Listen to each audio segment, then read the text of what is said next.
All right, today we're going on a bit of a journey. We're heading deep inside the human body to find a secret factory, one that's working around the clock every single second just to keep you alive. Let's get into it.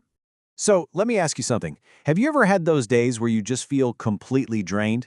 Or maybe someone says, hey, you're looking a little pale.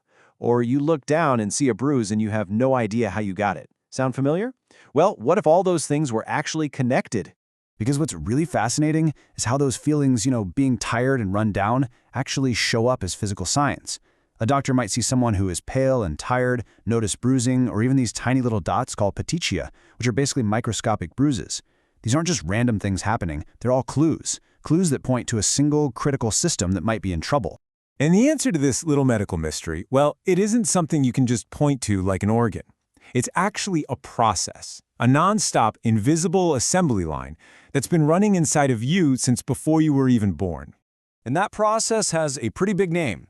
Haemopoiesis. I know, it's a mouthful, but the idea behind it is actually pretty simple.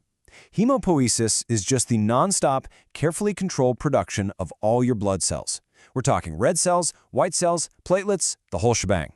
And they all come from one single type of master cell, the hematopoietic stem cell, or HSC for short. Now, what's really wild is that this blood factory of ours, it moves. Early on, when you're just a fetus, it starts in a place called the yolk sac. Then your liver and spleen take over for a while.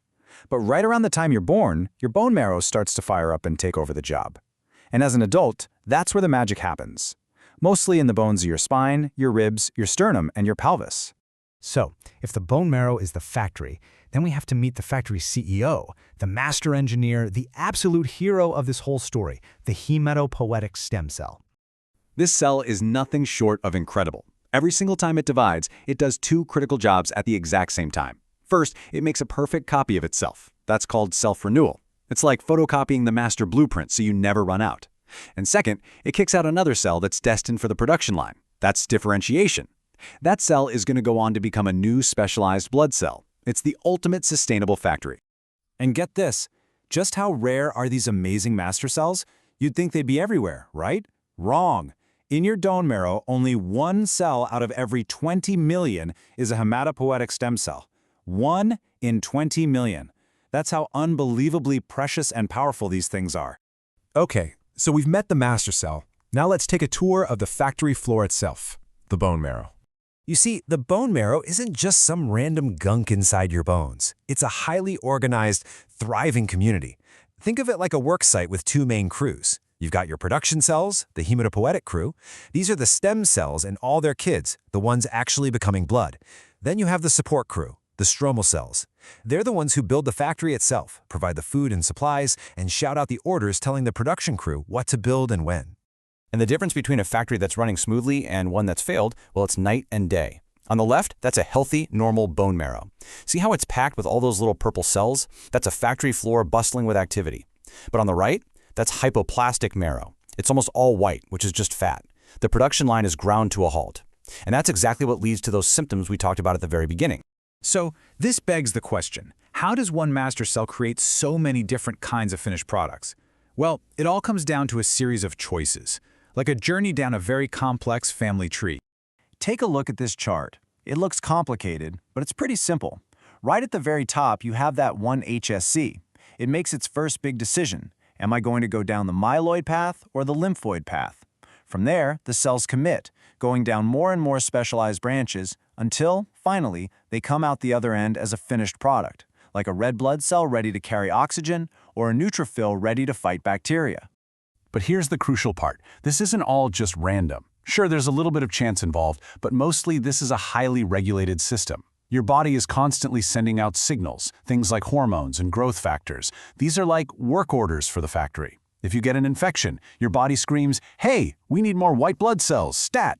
If you're at high altitude, it yells, more red blood cells, please. It's a beautifully responsive system. And that brings us right back to where we started. We've seen this elegant, amazing process.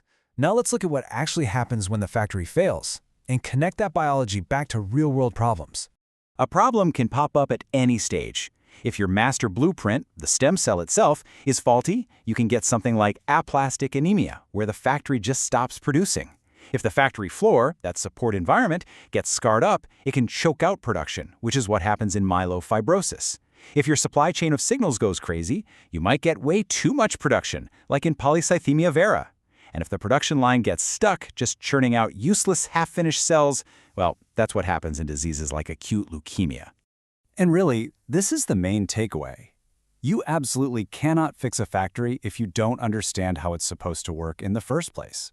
It's only by understanding this normal, healthy process of haemopoiesis that doctors can figure out what's wrong and how to fix it when things break down. So the next time you take a deep breath or feel your own pulse, just take a second to think about it.